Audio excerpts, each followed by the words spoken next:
देशवासियों, हिमालय से भी पुरानी वो ढाल जो सदियों से उत्तर भारत को रेगिस्तान बनने से बचा रही है, पर आज ये ढाल टूट रही है।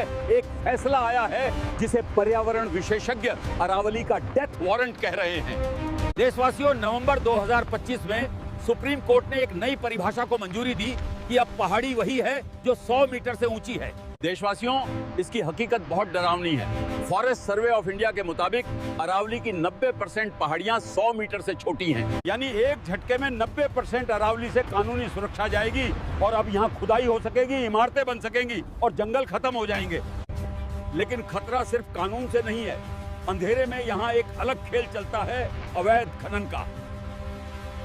भारत के कई उत्तरी क्षेत्रों में ऐसे पहाड़ हैं जो नक्शों पर तो जिंदा हैं, पर जमीन से गायब हो गए हैं। इन्हें अब घोस्ट माउंटेन्स कहा जाता है। लैंड माफिया ने रातों रात पूरी पहाड़ियां गायब कर दी हैं और अब सुप्रीम कोर्ट की नई परिभाषा उन्हें खनन में और रियायतें दे सकती है। जो अरावली धूल को रोकती थी, वो अब खुद धूल बनती जा रही है। हवा पूरी तरह प्रदूषित हो गई है और पानी का स्तर पाताल में चला गया है। इस अरावली के दोहन से जल संकट की एक गंभीर समस्या उत्पन्न हो जाएगी। अरावली से निकलने वाली सारी नदियां सूख जाएंगी। इसके दोहन से मरुस्थलीकरण राजस्थान, हरियाणा, दिल्ली और पश्चिमी यूपी की ओर बढ़ेगा और उपजाऊ भूमि बंजर और खेती असंभव हो जाएगी। इसके शोषण के कारण लू सीधे मैदानों की ओर बढ़ेगी और लू और गर्मी के स्ट्रोक से बुजुर्गों, बच्चों और मजदूरों की मौत का आंकड़ा बढ़ता रहेगा। पूरे राज्यों में धूल भरी आंधी आएगी और दिल्ली और उसके आसपास के इलाकों में अस्थमा, हृदय और फेफड़ों की बीमारियां बढ़ जाएंगी।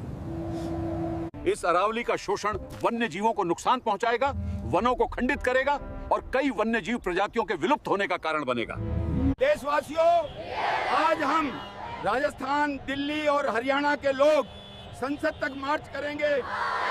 Sunil Academy completely supports the Save Aravalli campaign and the resolution of this order will come from the parliament itself.